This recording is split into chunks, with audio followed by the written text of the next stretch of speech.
Hello and welcome to another episode of Seeing Live. I'm Colion Noir, and the over-under for the number of times I drop my mic pack on the air today is 2. Our first guest is a legend in the gun world and the military world, Larry Vickers. We've had him on before, and it's good to have him back on now today. What's going on, Larry? Hey, not much, brother. Good to see you. I know, man. I know. What was it? When was the last time I was? Where were we? OKC? I saw you last for a brief moment. OKC just a couple weeks ago. Yeah. Correct. How'd that go? Went real well. Excellent. Awesome. Real well. So let's talk about but before we jump into the books, what since we last spoke on the show, what have you been up to?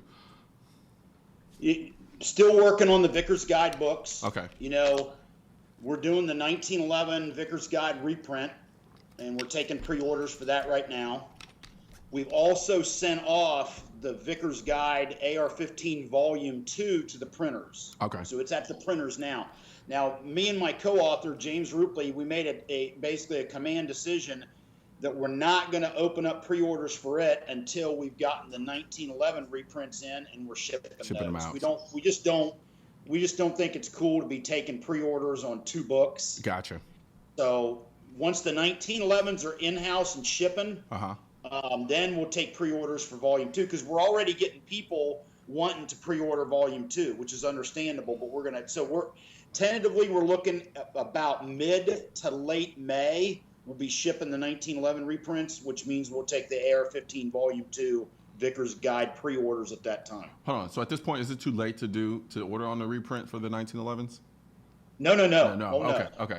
Yeah, we got plenty. If you want a 1911 book, because I think you missed it. Yes, I missed the 1911 one. I have the AR one. Yeah, you can definitely order it, no problem at all. Okay, cool. Yeah, I can go ahead and do that because it's one of the most popular books in my house. Now, granted, it is the only coffee table book on my coffee table. But people do tend to really gravitate towards it anytime they come into my house and see it on the coffee table.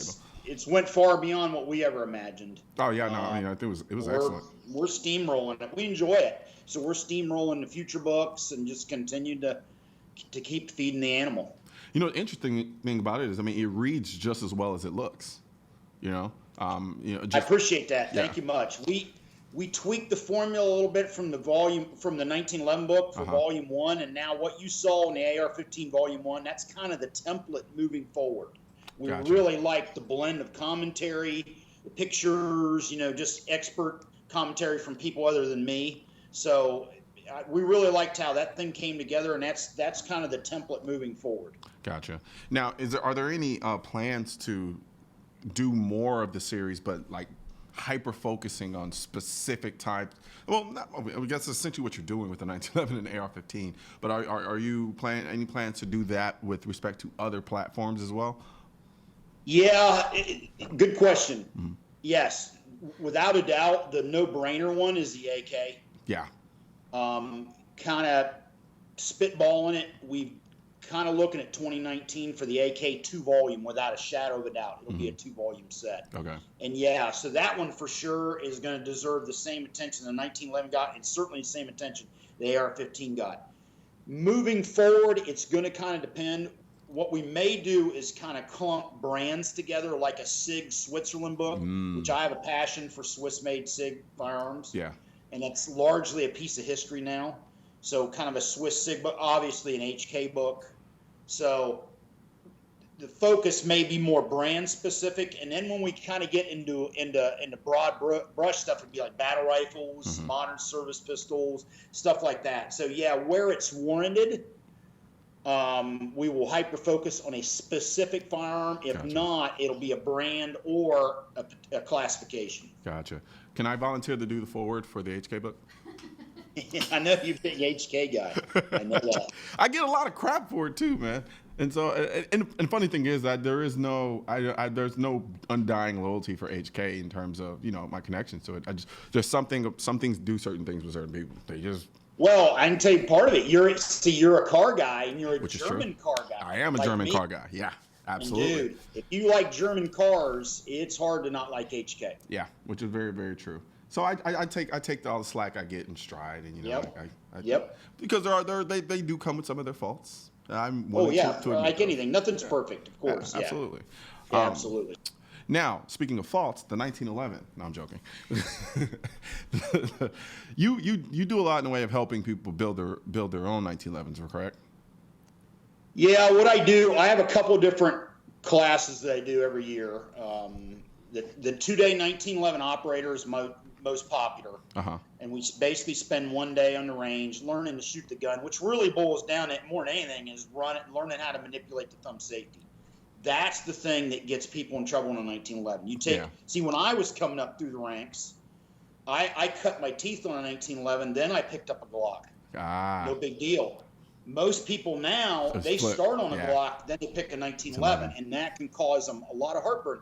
And you'd think the grip safety would be a major issue, but really it's more the thumb safety. Learning how to run it, and that, when you take it off on the draw, when you take it off in the ready presentation, and that whole 9 yards. So the day on the range is really kind of learning to run the gun, and specifically learning your reloads, because the gun holds half as many bullets as most of the modern pistols, and learning to run the thumb safety. And then day 2, we spend about 3 to 4 hours in the classroom, and we detail disassemble the gun, we troubleshoot it. I give people stuff to look for. And then we put it back together, and then we go out and finish up on the range. Because I got a buddy named Jason Burton, friend of mine, great 1911 pistol smith, and he had a good line. He said, there's nothing wrong with it. You just got to remember it was designed in a different era. The gun is 100 years old now. I think a lot of people forget that. Exactly. And it was designed where hand fitting certain components was expected and was the norm. So it's just a different mindset. And now, once you kind of dial in on that you got to kind of become your own armor to a degree, and be able to diagnose problems, then you'll be okay. Now, my question has always been, because I'm from the generation of people who you just alluded to not so long ago. I went Glock first, then 1911, and so for me, I always wondered why the 1911 chambered in the 9mm isn't as prevalent as one chambered as it being chambered in the 45. Well, I can tell you a couple things. Good point. Number one, it's gaining in popularity big time. Half the guns Wilson sells now are in 9mm. And dude, that is a trend that's going in that direction. Number two, only until recently did we have reliable 9mm 1911 magazines. So the weakness was the magazine. Okay. Yeah, it took a while to crack that code, and what they were largely looked at as, if you ran full metal jacketed ammo in them, you were fine. As soon as you put hollow points in them, dude, you had problems. You're absolutely right. Absolutely. And then the other thing is, the 1911, as a general rule, works best in the full-size format. When you make them smaller, you start to rob Peter to pay Paul, and there's a price to be paid with that, too. So the bottom line, there was a few things to the formula that had to be sorted out before we could get 9mm in hollow point ammo and more compact versions sorted out. Now, is the issue with the feeding problem with hollow points and 9mm, was that due to the smaller surface area of the bullet compared to the 45, or? Length of the cartridge. Okay, gotcha. Yeah, and because what happens when that round's going forward, it has a tendency to want to nosedive. So that had to be sorted out. If you look at the newer Wilson 9mm magazines, they got a spacer in the back, so it pushes the cartridge a little bit forward, and it has a little dimple in the front at the top of the tube that almost acts like a miniature feed ramp. Gotcha. So that was the trick behind it. Gotcha. And I think for me, some of the other questions I've always had about 1911s, because from an ergonomic standpoint, they're phenomenal. The trigger's phenomenal. Yes. Just the overall usage of the firearm, but, of course, withstanding the ability to run the safety consistently. Yes. The ergo's always phenomenal. But there's always been that thing for me about, I'm from a generation of give me more, especially when it comes to bullets. And you kind of touched on this a little bit. I've always wondered, like, on top of wondering about the 9s, was the lack of double stack 45 1911s due in part simply because people just wanted trimmer guns, or is there a mechanical issue that comes with respect to that as well, which is not prevalent? To be brutally honest with you, none of the manufacturers that brought a double stack 45 1911 style pistol to the market really are what you would call tier 1 manufacturers. You never had an HK, you never had an FN. It was always people that kind of, the way it generally worked out was people that said, hey, I'd like this idea. I want to make this work. And almost started as a hobby. Then they went down the path of building the guns. Yeah. And that isn't always the best way to go. The magazines were never really sorted out, to be brutally honest with you. The guns always had obvious flaws. If you'd have seen somebody like an HK do it, they would have run like a champ. But the closest thing to it for HK is a 45 ACP. Yeah, exactly. The USP. Yeah. Bingo. Yeah. And unfortunately, I mean, like, as much as I love the USPs, love them to death, but like you said, what you do lose out on is you lose out on that trigger.